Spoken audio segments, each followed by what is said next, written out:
Hola amigos de Filosofía Apuntes, hoy estamos a 14 de febrero, es el día, ¿no es cierto?, de los enamorados, eh, mucha paz, mucho amor, también es el día de la amistad para los amigos o para los que estamos enamorados. Y era imposible dejar pasar este día sin hablar, ¿no es cierto?, sobre el banquete de Platón, que es un tema apropiado para este día y para esta fecha. Por cierto que el banquete de Platón, de lo menos que se habla es de un banquete, sino que se habla justamente del amor, del concepto de amor y qué es lo que saben los participantes, porque esto es un banquete, ese es el contexto, es un banquete donde está Sócrates, unos amigos de Sócrates y otros que no son tan amigos, y empiezan, ¿no es cierto?, en este banquete a hablar sobre el amor. ¿Qué es el amor? ¿Cómo se da? ¿Para qué sirve el amor? Digamos, distintos puntos de vista, históricos incluso. Así que viene muy apropiado el tema del banquete, ¿no es cierto?, del amor en este día. Por cierto que este libro no solamente tiene por nombre el banquete, ¿no es cierto?, sino que también tiene el nombre de simposio, que es mucho más complicado. Un simposio es algo parecido a un banquete también. A veces cuando se dice que hay que ir a un simposio, en realidad es como una especie de exposición o graduación, una especie de cena, qué sé yo. Difiere un poco la palabra banquete de simposio. De hecho, simposio, si ustedes la ven estrictamente del griego, la palabra simposio viene de la palabra griega sympinein, que significa beber juntos. Por lo tanto, ahí difiere el tema del simposio con el banquete, porque el banquete está más asociado a la comida que al trago.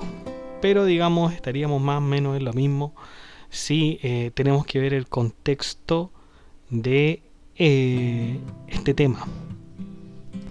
El simposio también era una especie de foro donde las más respetables familias debatían, ¿no es cierto?, tenían una especie de discusión frente a un tema. A veces también unas se revelaban a otras, así que el simposio tiene también esa característica. Obviamente solamente los simposios eran convocados por los aristócratas. Por lo tanto, Sócrates, tenemos que imaginar que a este simposio, a este banquete, él fue invitado. No es que él organizara el banquete. Así que ahí hay que tener eso en cuenta, el contexto. Por otro lado, el banquete, así como era restringido por los aristócratas, también se restringía a las mujeres. O sea, las mujeres no eran partícipes de estos simposios, a diferencia del simposio romano, donde sí eran partícipes, podían participar. Y bueno, más que decir que su importancia también estuvo reflejada en la alfarería, en la cerámica. Cuando ustedes ven estos jarros de la antigua Grecia, hay muchos que tienen representado, ¿no es cierto?, el banquete. No el banquete de Platón, sino que los banquetes en general. ¿Ya? Así que con esta información entonces partimos el banquete de Platón. Comenzamos entonces el banquete de Platón con lo siguiente. Agatón de Atenas, poeta trágico en el siglo 400 a.C., quería celebrar su victoria en las fiestas leneas. ¿Qué eran estas fiestas? Eran unas fiestas dedicadas al dios Baco o Dionisio o Dioniso en la antigua Grecia. ¿Ya? Este dios, recordemos que es el dios del vino, y quería celebrar, ¿no es cierto?, esta victoria, porque acuérdense que los poetas competían. Son muy conocidas las competencias que Homero tenía con Hesíodo. Quería celebrar esto en su casa con un gran banquete. Y a este banquete son invitados Fedro, ¿no es cierto? Fedro, quien está, recordemos, en otro libro de Platón, donde se discuten las características del alma. Pausanias, Erixímaco, Aristófanes, Alcibíades y obviamente nuestro amigo Sócrates. Ojo que Alcibíades llega al final del banquete, digamos atrasado, a irrumpir de repente, así que ahí hay que tener atención con ese personaje. Y ya que tenemos planteado el contexto, así comienza el libro. Piensen en esto. Tenemos por un lado, ¿no es cierto?, el banquete que ocurrió en la casa de Agatón. Pero fíjense cómo comienza el libro. Dice: Apolodoro, quien estaba recién saliendo de su casa de palero, se encuentra con un amigo que le pide que por favor le hable sobre la conversación que hubo en la casa de Agatón, donde se discutía el tema del amor. Entonces, aquí recién comienza. Por lo tanto, el banquete es en realidad, ¿no es cierto?, el relato de lo que hubo, ¿no es cierto?, en el banquete, de lo que sucedió, de lo que se habló. Es como una historia dentro de la historia, una cosa así. Entonces, el primero en hablar fue Erixímaco, quien propuso que en presencia del banquete se hablara sobre el dios Eros. Es el dios del amor. Cada uno de los invitados debía recitar un discurso por separado sobre el amor, y el primero en pronunciarlo sería Fedro. Por lo tanto, tenemos que Erixímaco, ¿no es cierto?, alienta al banquete, a los invitados, a que se hable de Eros, y es Fedro el que va a tomar la primera palabra. Fedro comienza a hacer una especie de alabanza, ¿no es cierto?, al dios Eros.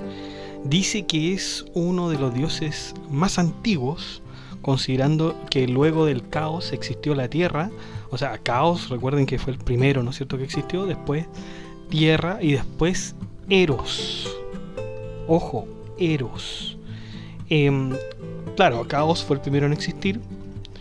Esto lo menciona Hesíodo en una obra que se llama Teogonía, que es muy importante que la lean esa obra, porque fueron, digamos, los primeros relatos griegos. Además de ser antiguo, Fedro afirma que también es el que depara más bienes a los hombres que cualquier otro dios, ya que para un joven no hay nada más bello, ¿no es cierto?, que un amante virtuoso. Por otra parte, cuando un hombre es atrapado en una situación mala y vergonzosa, este no querrá que su amante sepa dicha situación. Antes querrá que lo sepan sus familiares, pero no su amante. ¿Se dan cuenta la prioridad que empuja al amor, ¿no es cierto? Imaginemos a un soldado que esté siendo observado por su amada y que por cobardía este soldado tire las armas y se retire. Esta sería la peor de las vergüenzas que podría pasar. En cambio, si el soldado realmente amara a su amante, se armaría de valor para salir a batallar. Por eso es que el amor es tan importante. Significa estar dispuesto a morir por el otro, y eso solamente se logra con amor. Por otro lado, las mujeres tampoco se quedarían atrás. Basta recordar la tragedia de Alcestis, quien fue revivida por los dioses por el amor que tenía a su esposo. Alcestis es una obra de Eurípides, es una obra, ¿cómo podría describirla? Es una obra maravillosa, por lo menos a mí me toca hasta lo más profundo del alma, porque Alcestis era una especie de princesa, ¿no es cierto?, que vivía en un reino, se muere, el rey no sabe qué hacer, y viene Heracles, ¿no es cierto?, Hércules, viene Heracles y le dice al rey que bueno, que él puede ir a sacar a Alcestis, ¿no es cierto?, del infierno, del Hades. Y Heracles baja, ¿no es cierto?, al inframundo, toma a Alcestis y la recupera. Y el rey, asombrado por la fuerza y por la valentía que tuvo Heracles, el rey va a saludar a Alcestis, pero Alcestis está muda. Y por lo que recuerdo, Heracles le dice no puede hablarle todavía, porque como recién está plantándose en el mundo de los vivos, ella no va a poder hablar por un periodo. No recuerdo cuál era el periodo. Por lo tanto, es una obra muy muy importante, muy interesante. Léanla, por favor. Y bueno, así termina Fedro su discurso, elogiando al dios Eros como uno de los dioses griegos más antiguos y que más beneficio da a los hombres, ya estén vivos o muertos. Luego llega Pausanias, ¿no es cierto?, quien difiere totalmente del discurso de Fedro, ya que para Pausanias, ¿no es cierto?, existían dos Eros. Existían dos dioses Eros, y dice, bueno, uno que nació de Urano, llamada Urania, una diosa, la otra que es hija de Zeus y Dione, considerada Afrodita y llamada Pandemo. Así se distinguen dos clases, Uranio y Pandemo. Eros de Afrodita de Afrodita Pandemo, es conocido por sus acciones bajas, es decir, el amor que se produce al azar y dando preferencia al cuerpo por sobre el alma. Solo se ama a la persona con menos raciocinio porque lo único que se quiere de ella es el disfrute del cuerpo. Aman tanto a mujeres como a jóvenes sin importar si es bueno o malo. Dice Pausanias que la actitud de este Eros se debe a que es porque nació de la hembra, ¿no es cierto?, de Dione y del varón, ¿no es cierto?, Zeus, ¿ya? Por lo tanto tenemos el Eros, ¿no es cierto?, de Afrodita Pandemo y tenemos el Eros de Afrodita Uranio. Como es nacida solo de varón, es decir, Afrodita Uranio sola nació de Urano, ¿no es cierto?, su amor se dirige solo al género masculino, que es considerado por Pausanias como el más fuerte y el más inteligente. Esto es uno de los amores más puros y duraderos. En este tipo de Eros, la razón para amar es para toda la vida. Por lo tanto, ¿qué quiere decir Pausanias con esta división de dioses, ¿no es cierto? Y con esta razón de que hay dos Eros, ¿no es cierto?, que es uno de Uranio y otro de Pandemo. Quiere decir que el amor de por sí no es bello ni es feo.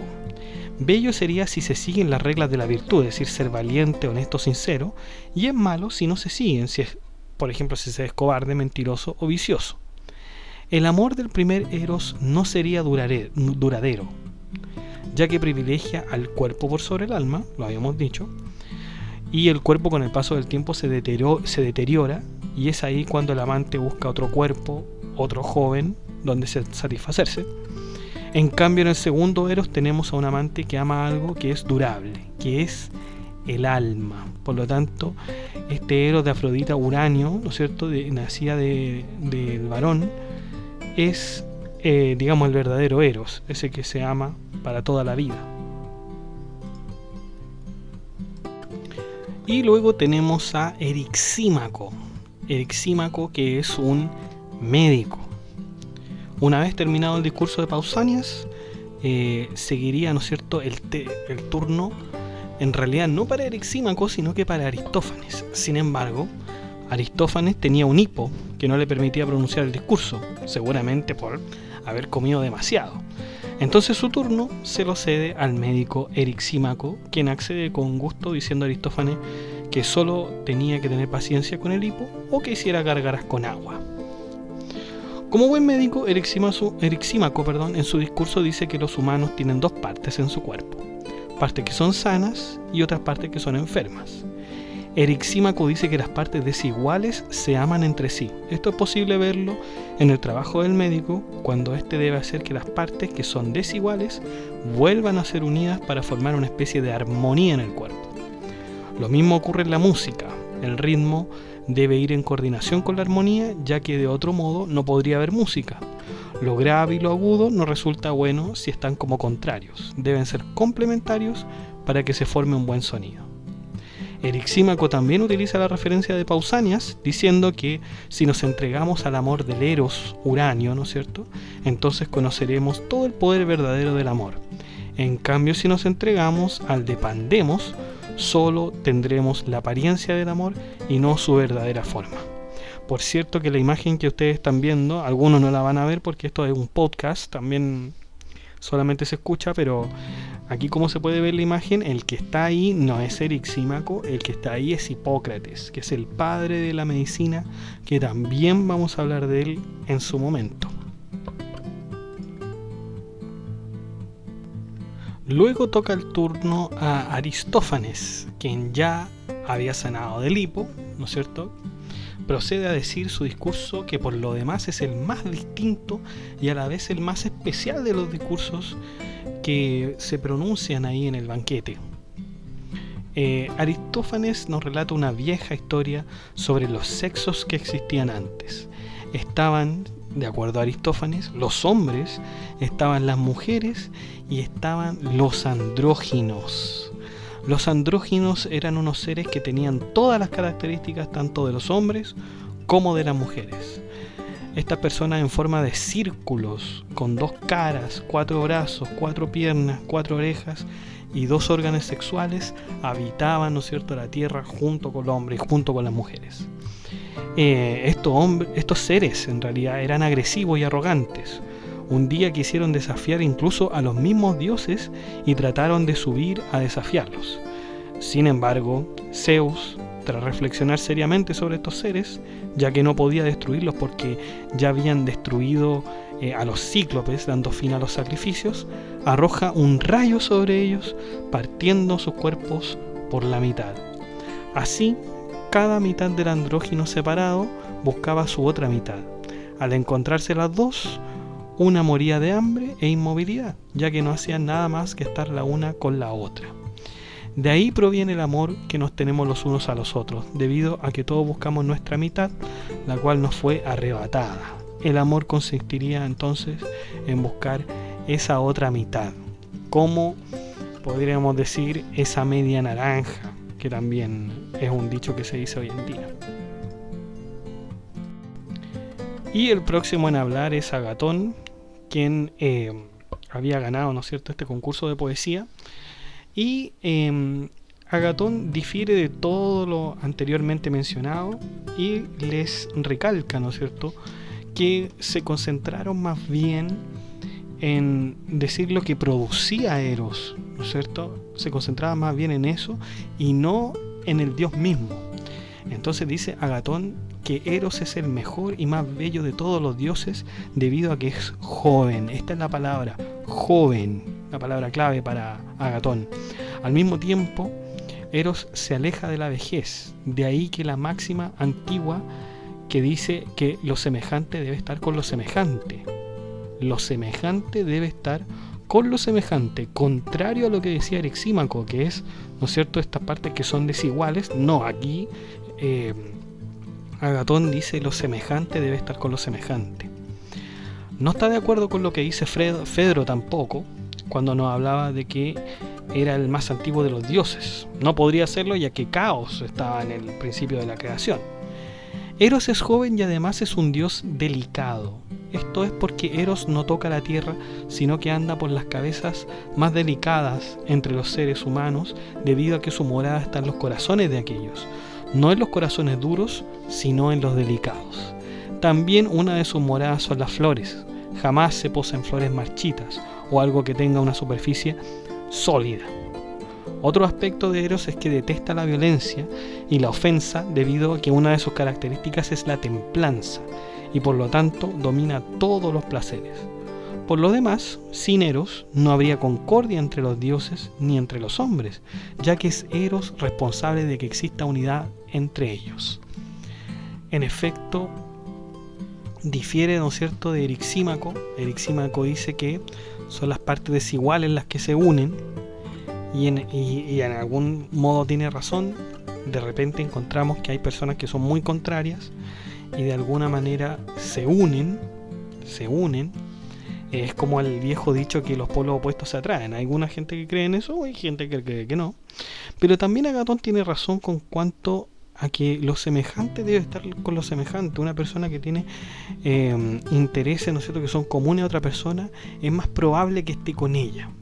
Es mucho más probable que esté con ella. Pero bueno, son discusiones que Agatón y Erixímaco tenían, pero ahí uno tiene que elegir, o bueno, pueden ser las dos también, ya no podrían ser las dos.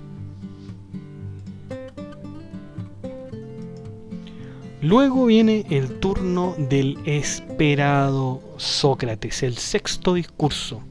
Una vez que había terminado su discurso Agatón, Sócrates presentía que estaba en grave peligro, puesto que parecía que ya todos habían elogiado de manera excelsa a Eros. Sócrates siempre había entendido que un discurso se tenía que decir la verdad, pero al escuchar a todos los invitados se da cuenta que la verdad no tiene importancia cuando se trata de un elogio, ya que todos estaban hablando de las impresiones que Eros tenía para ellos, mas no de la verdad de Eros. Sócrates comienza preguntando a Agatón: ¿Eros es el amor de alguna cosa o de nada?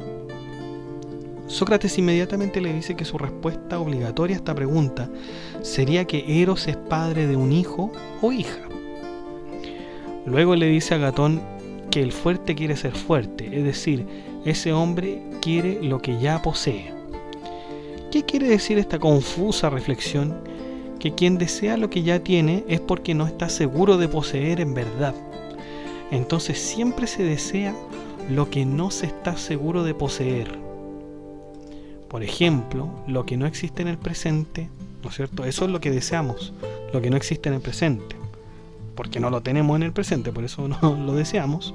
Lo que uno no posee, en efecto, uno quiere tener lo que uno no posee, y lo que uno no tiene, que es muy parecido, y lo que a uno le falta, ¿no es cierto? Esas son cosas que esas son las características o las señales que nos indican que alguien desea lo que no tiene o lo que no está seguro de poseer.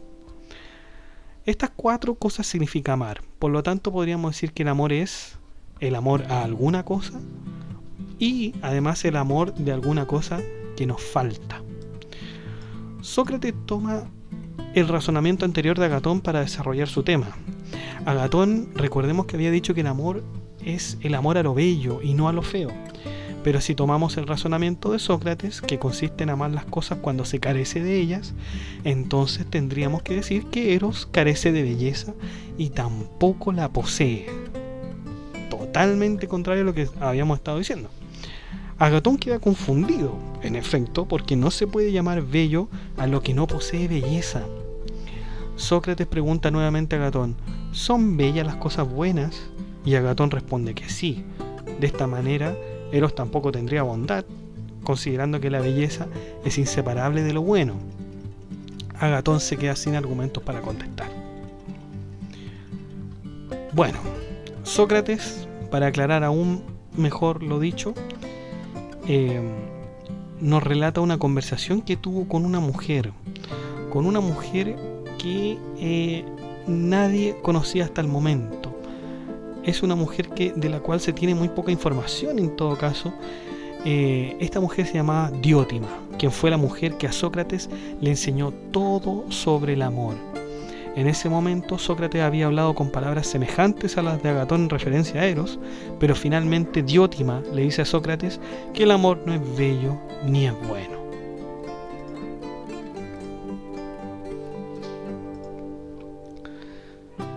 Sócrates dice a Diótima que lo que no es bello es feo.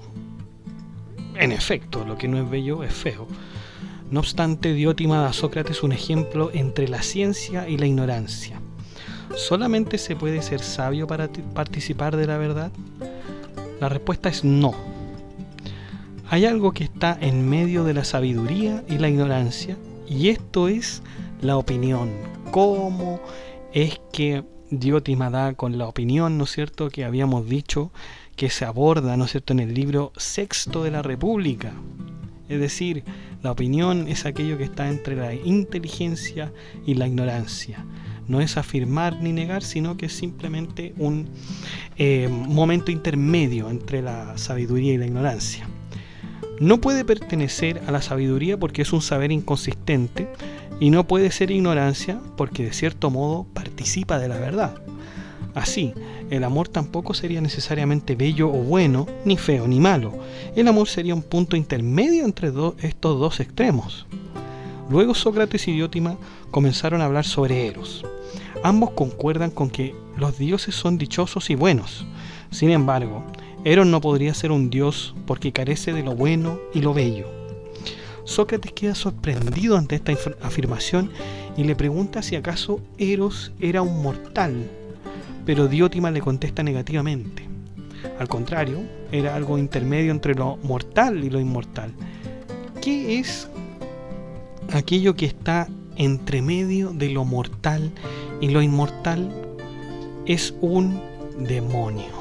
Un demonio, pero ojo, chiquillos, que esto no quiere decir un demonio como lo entendemos en la cultura cristiana, ¿no es cierto? Los demonios en la cultura griega son los que están ubicados entre los hombres y los dioses, y además logra que se comuniquen entre sí, así como también logra conectar el cielo y la tierra. Por lo tanto, no tiene una connotación negativa. Los demonios no tienen una connotación negativa en la cultura griega. Y ahora Diótima comienza a hablar de los padres de Eros. Cuando Afrodita nació, se hizo un gran banquete donde estuvieron Poros, ¿no es cierto?, que era la figura mitológica que representaba la conveniencia, el hijo de Metis, dios de la astucia, y Penia, que era el daimón, ¿no es cierto?, el demonio de la pobreza. Y Penia, ¿no es cierto?, en esa fiesta llamó a la puerta, él estaba afuera, llamó a la puerta para mendigar los desperdicios del banquete. En ese mismo momento, Poros salió embriagado del banquete, fue a descansar en los jardines de Zeus y se durmió. Penia, ¿no es cierto?, el daimón de la pobreza, lo vio y decidió que quiso tener un hijo con él. Se acostó con él y concibieron los dos a Eros. Al ser concebido al mismo día que nació Afrodita, Eros se convirtió en su compañero. Aquí se establece la relación directa entre Eros y Afrodita, ya que el amor, Eros, busca la belleza, Afrodita. Se dan cuenta entonces que todo esto tiene que ver con que el amor busca algo, ¿no es cierto? Porque el amor se supone que no tiene belleza, por lo tanto tiene que buscarla. Y las características hereditarias de Eros son definitivas. Por parte de su madre Penia heredó la pobreza, ¿no es cierto? Acuérdense que Penia fue a mendigar al banquete. No es bello ni delicado y siempre está sucio Penia, mendiga por todas partes y pernocta donde sea. Aquí, ¿no es cierto?, esto es lo que heredó, ¿no es cierto?, Eros.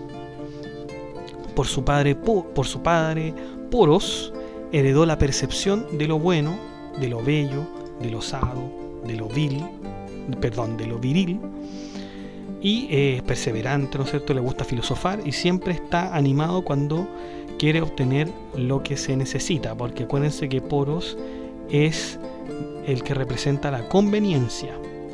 Por lo tanto, de alguna manera, Eros sería conveniencia y además sería pobreza, porque como carece de cosas, quiere buscar lo que conviene. Entonces por eso hereda estas dos cosas. Por lo tanto, no podría ser un dios porque un dios no necesita filosofar, y tampoco podría ser ignorante porque los ignorantes no filosofan. Entonces, ¿quiénes filosofan? Los que están en medio de la ignorancia y la sabiduría, como Eros. La sabiduría es lo más bello que existe. Por lo tanto, Eros podría ser un filósofo, ya que él ama la sabiduría. Y ojo con esto, porque recordemos que la palabra filosofía quiere decir en griego amor a la sabiduría. ¿Qué utilidad tiene para los hombres este dios llamado Eros si es pobre, ¿no es cierto? Tiene esta herencia de ser pobre. Diótima y Sócrates se preguntan si el amor sirve para poseer una determinada cosa. ¿Qué logro con obtener dicha cosa? Lo que se logra, como habíamos dicho anteriormente, es lo bueno, puesto que lo bueno es inseparable de lo bello. Otro objeto del amor es la inmortalidad, puesto que con la creación de un nuevo ser, el amor se perpetúa para las otras generaciones y así sucesivamente. Además, considerando que el amor es el deseo de la posesión de cosas buenas y bellas, una vez estas conseguidas, se alcanza la felicidad. He aquí uno de los más importantes fines, ¿no es cierto?, del amor, del Eros. Y finalmente tenemos el discurso de Alcibíades. De pronto se sintieron unos ruidos escandalosos. Resultó ser Alcibíades quien llegaba de improviso al banquete para celebrar la victoria de Agatón. Alcibíades estaba ebrio, pero entró de todas formas al banquete, posicionándose, ¿no es cierto?, entre Agatón y Sócrates. Ebrio en el banquete, Alcibíades pronuncia unas palabras a la imagen de Sócrates, tratándolo de sátiro, estableciendo una comparación con Marcias. ¿Quién era Marcias? Un sátiro que desafió a Apolo en un concurso musical. Un sátiro, ¿no es cierto?, se asemeja con lo que hablamos de sátira, ¿no es cierto?, una especie de imitación, quizás graciosa, puede ser ofensiva. Y bueno, Alcibíades dice que Sócrates logra con su discurso lo que Marcias logra con la música. Y el elogio que Alcibíades pronuncia parece más bien una declaración de amor hacia Sócrates, diciendo que los discursos de Sócrates lo hacen sonrojar y prestarle atención inmediatamente. Sin embargo, Sócrates rechaza todo elogio que Alcibíades le hace porque quiere estar al lado de Agatón, y éste accede con gusto a estar a su lado en el banquete. Finalmente llega un grupo de jóvenes a beber en casa de Agatón y los demás invitados se retiran. Solo se quedaron despiertos hasta la mañana siguiente Aristófanes, Agatón y Sócrates. Podemos inferir después de esto que a lo mejor Sócrates fuera homosexual. Puede ser. O sea, en la antigua Grecia eso no era un tema. No era un tema el amor entre hombres, no era un tema el amor entre mujeres, era totalmente algo normal, que no había ninguna complicación. De hecho, la palabra lesbiana viene justamente de Lesbos, de Safo de Lesbos, que era una poetisa que vivía en Lesbo, que es una isla de Grecia, y ella, hacía poemas, ¿no es cierto? Y en su poema pareciera ser que se interpretaba como si ella gustara, ¿no es cierto?, de las otras mujeres.